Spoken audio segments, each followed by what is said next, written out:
Kali ini saya ingin membahas sesuatu yang sangat penting untuk masa depan kita semua. Pernahkah Anda merasa bahwa ide bercocok tanam itu bagus, tapi langsung terpikir, saya tidak punya lahan luas, rumah saya hanya tipe 36, saya tinggal di kontrakan kecil. Dengarkan saya baik-baik. Tahun 2026 nanti, alasan tidak memiliki tanah luas sudah tidak relevan lagi. Petani modern di Jepang dan Singapura tidak memerlukan hektaran tanah untuk sukses. Yang mereka butuhkan adalah sistem yang tepat. Di video kali ini, saya akan membongkar rahasia mengubah teras rumah Anda yang hanya 2-3 meter menjadi sumber penghasilan harian, bukan hanya untuk menghemat belanja, tetapi juga menghasilkan pendapatan. Sebelum kita mulai, jangan lupa tekan tombol subscribe dan aktifkan lonceng notifikasi. Kenapa? Karena panduan praktis seperti ini tidak akan Anda temukan di tempat lain. Channel Asupan Otak akan terus memberikan konten bermanfaat untuk masa depan Anda. Baik, mari kita mulai.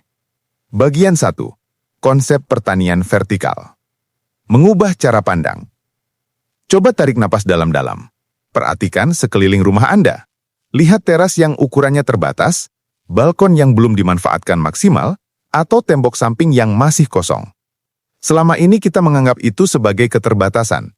Kita berpikir, lahan saya sempit, tidak mungkin bisa produktif. Hari ini, kita akan mengubah sudut pandang tersebut. Rumus produktivitas baru. Formula produktivitasnya sederhana, optimalisasi ruang dan waktu. Kita tidak mengejar luas tanah seperti di pedesaan. Yang kita kejar adalah kepadatan dan kecepatan hasil. Langkah pertama adalah menerapkan sistem vertikal, mengubah dimensi dari 2 dimensi menjadi 3 dimensi. Dengarkan logika ini dengan seksama.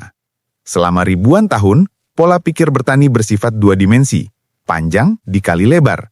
Jika Anda memiliki tanah 1 meter persegi, ya Anda hanya bisa menanam dalam jumlah terbatas. Tetapi di era pertanian modern, kita harus mengubah pola pikir menjadi 3 dimensi. Kita tidak lagi bermain dengan panjang kali lebar saja, kita bermain dengan volume, panjang kali lebar kali tinggi. Contoh praktis, bayangkan teras Anda seluas 1 meter persegi. Jika Anda meletakkan pot di lantai, Anda hanya mendapatkan 1 meter persegi area tanam. Tetapi, jika Anda memasang rak susun 5 tingkat ke atas, Anda secara efektif telah menciptakan area tanam seluas 5 meter persegi. Anda tidak perlu membayar pajak tambahan untuk area tersebut. Anda tidak perlu memperluas lahan. Anda menggandakan aset produktif Anda 5 kali lipat, hanya dengan modal rak besi atau kayu bekas. Ini bukan sihir, ini matematika ruang.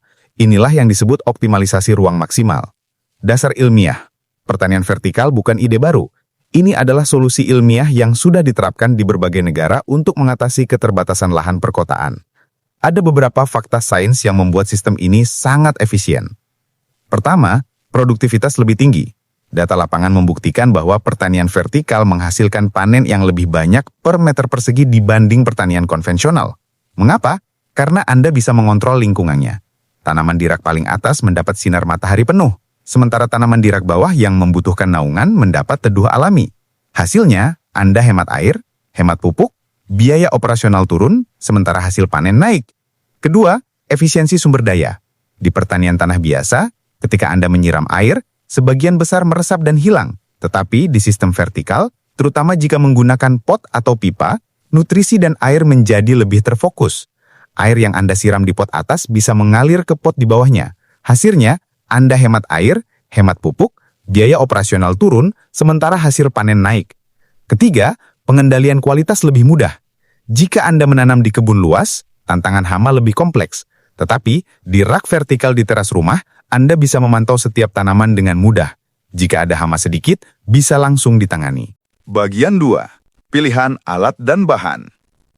3 level alat. Saya paham konsepnya. Lalu alat apa yang harus digunakan? Tenang, prinsipnya adalah mulai dari apa yang ada. Level 1. Pemanfaatan barang bekas. Untuk Anda yang ingin efisiensi maksimal, gunakan botol air mineral bekas. Modifikasi sedikit, isi dengan media tanam, gantung menggunakan tali di tembok atau pagar rumah. Susun ke bawah 3-4 tingkat. Modal sangat minim, tetapi hasilnya luar biasa. Dinding rumah yang tadinya kosong berubah menjadi dinding hijau yang menghasilkan sayuran.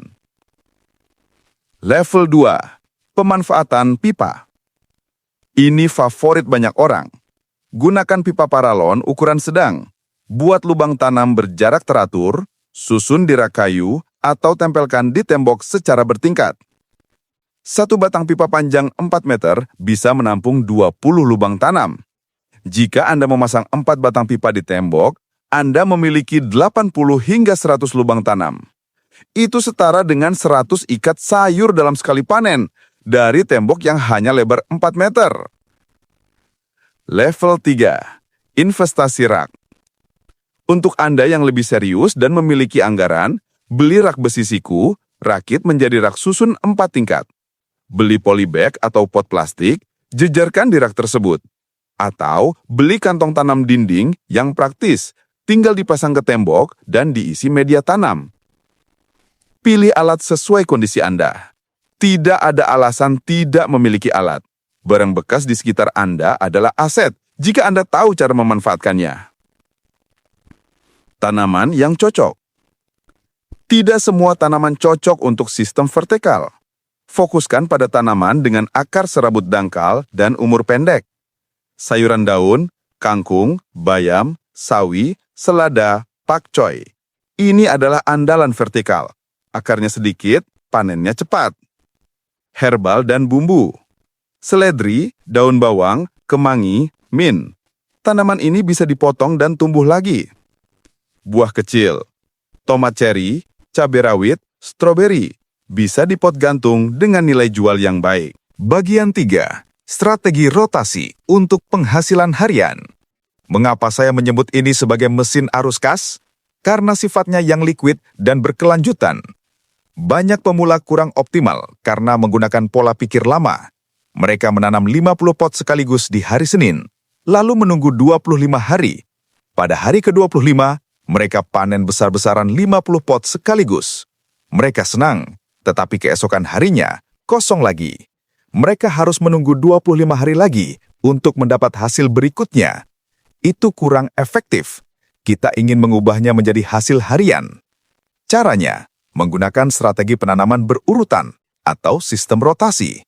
Misalnya, target Anda adalah mendapat hasil Rp20.000 per hari. Lumayan untuk kebutuhan dasar. Jika satu pot sayur bernilai Rp2.000, berarti Anda butuh 10 pot per hari.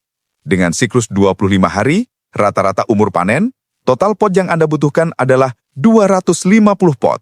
Tenang, potnya bisa menggunakan botol bekas atau polybag ekonomis. Jadwal tanamnya, hari ke-1 tanam 10 pot, hari ke-2 tanam 10 pot lagi, hari ke-3 tanam 10 pot lagi, terus sampai hari ke-25. Apa yang terjadi di hari ke-26? Tanaman yang Anda tanam di hari pertama sudah siap panen. Anda panen 10 pot, Anda jual, Anda dapat hasil. Keesokan harinya, hari ke-27, tanaman yang ditanam di hari kedua siap panen. Anda jual lagi, dapat hasil lagi. Pot bekas panenan hari ini langsung Anda isi kembali dengan bibit baru. Anda menciptakan roda yang terus berputar. Setiap pagi Anda bangun, ada 10 pot yang siap menjadi nilai ekonomi. Anda tidak perlu menunggu awal bulan. Setiap hari adalah awal bulan untuk Anda. Inilah yang disebut arus kas lancar, stabil, dan bisa diprediksi. Kisah inspiratif.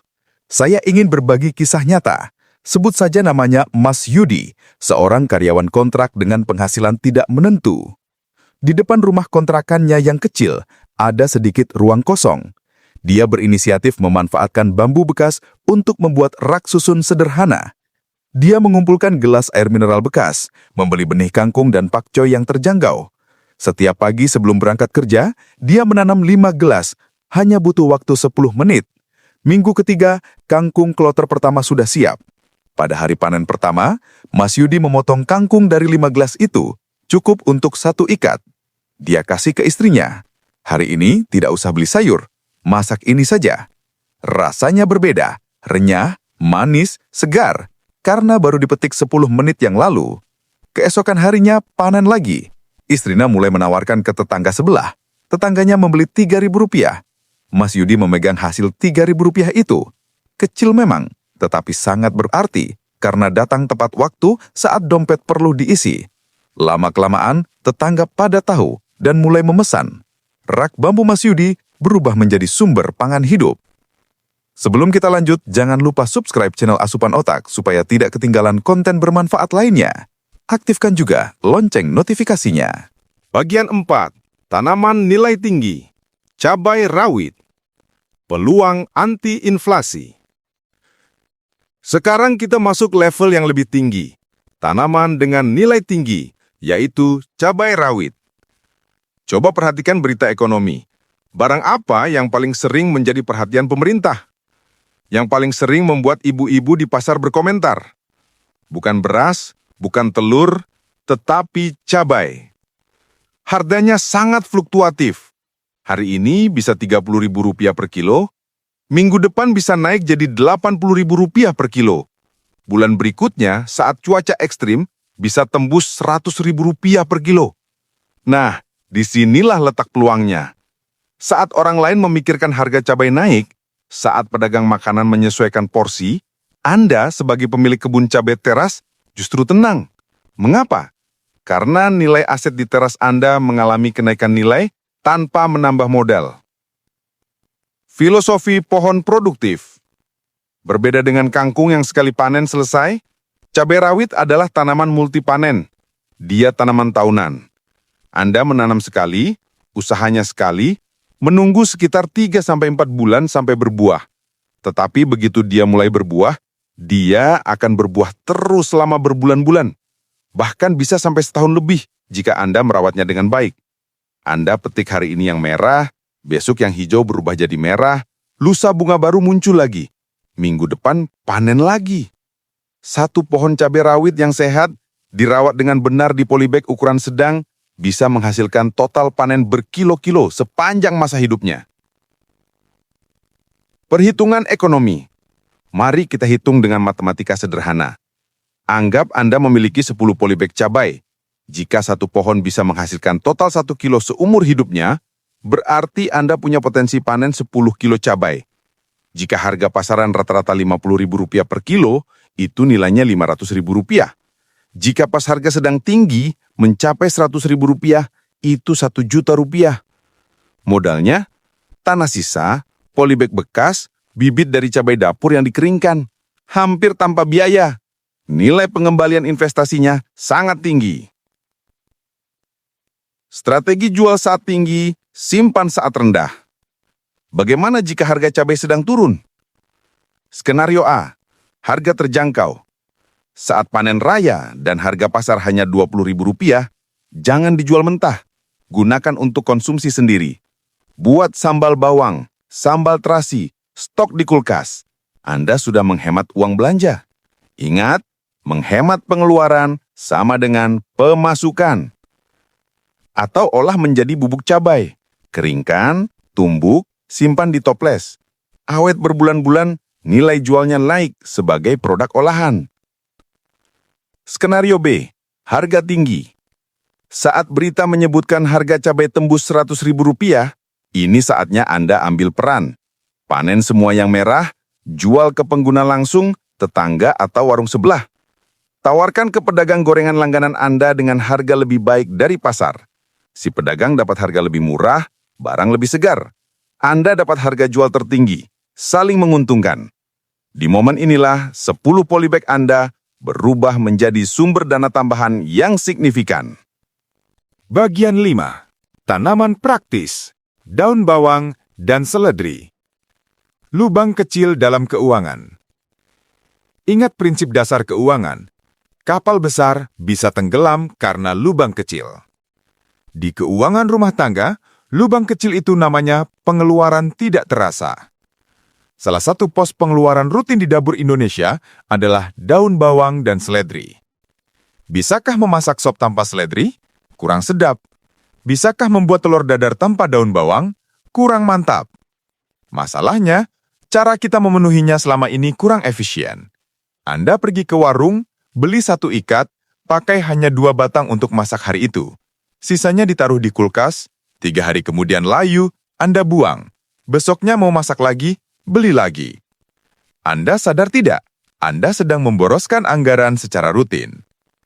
Solusinya, tanam sekali, panen berulang. Jangan beli terus.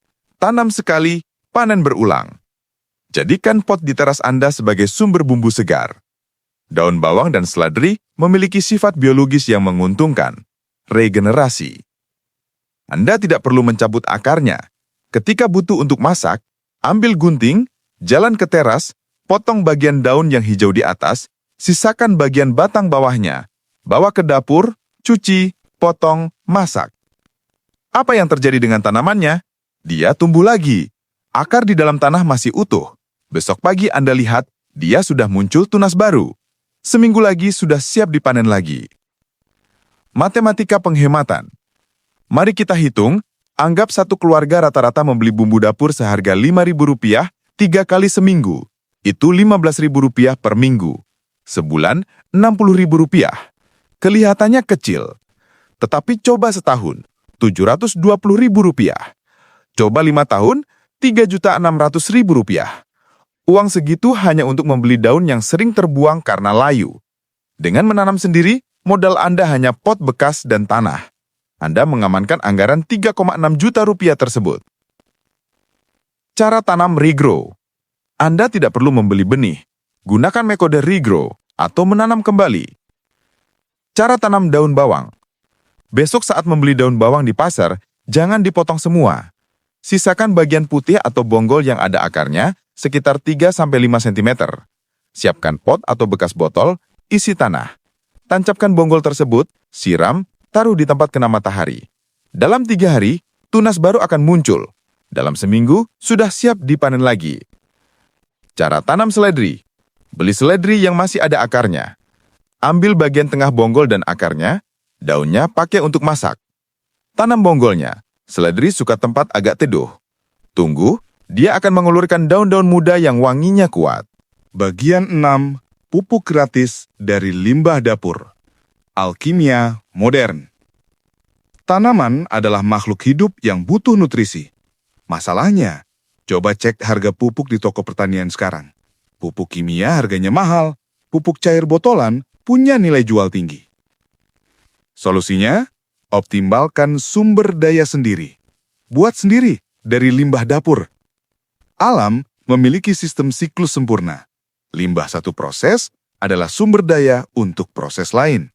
Dan potensi terbesar Anda sebenarnya ada di sisa aktivitas dapur Anda sendiri. 3 jenis pupuk alami. 1. Air cucian beras. Setiap pagi, keluarga Anda pasti memasak nasi. Sebelum dimasak, berasnya dicuci. Air putih keruh bekas cucian itu biasanya dibuang ke saluran pembuangan. Sayang sekali. Air cucian beras mengandung vitamin B1 atau tiamin, anti-stres untuk tanaman, karbohidrat dan pati, makanan untuk mikroba tanah, fosfor dan nitrogen, zat pembangun akar dan daun. Cara pakainya sederhana. Tampung air cucian beras, cucian pertama yang paling pekat ya, langsung siramkan ke pot-pot sayur atau cabai Anda. Lakukan seminggu 2 kali. Dalam sebulan, daunnya akan lebih hijau pekat, batangnya lebih kokoh. 2. Pupuk cair dari kulit buah. Tanaman yang sudah besar dan mau berbuah butuh kalium. Sumber kalium alami terbesar adalah kulit pisang. Resep praktis, siapkan botol bekas air mineral 1,5 liter. Potong-potong kulit pisang atau kulit buah lain, masukkan ke botol sampai setengah penuh. Isi air sampai hampir penuh. Sisakan ruang untuk gas. Tambahkan gula merah atau pasir 1-2 sendok makan. Tutup rapat, kocok. Simpan di tempat teduh selama 7-14 hari. Setiap pagi, buka tutup botolnya sedikit untuk mengeluarkan gas, lalu tutup lagi. Setelah 2 minggu, airnya akan berubah warna dengan bau seperti tape. Saring airnya, itu adalah konsentrat pupuk. Cara pakai, campur 1 gelas kecil pupuk cair tersebut dengan 5 liter air biasa. Siramkan ke tanaman cabai yang sedang berbunga. 3. Kompos teh dan cangkang telur. Jika tanah di pot Anda makin lama makin keras, jangan buru-buru membeli tanah baru. Perbaiki dengan ampas teh dan kopi. Taburkan di atas tanah pot.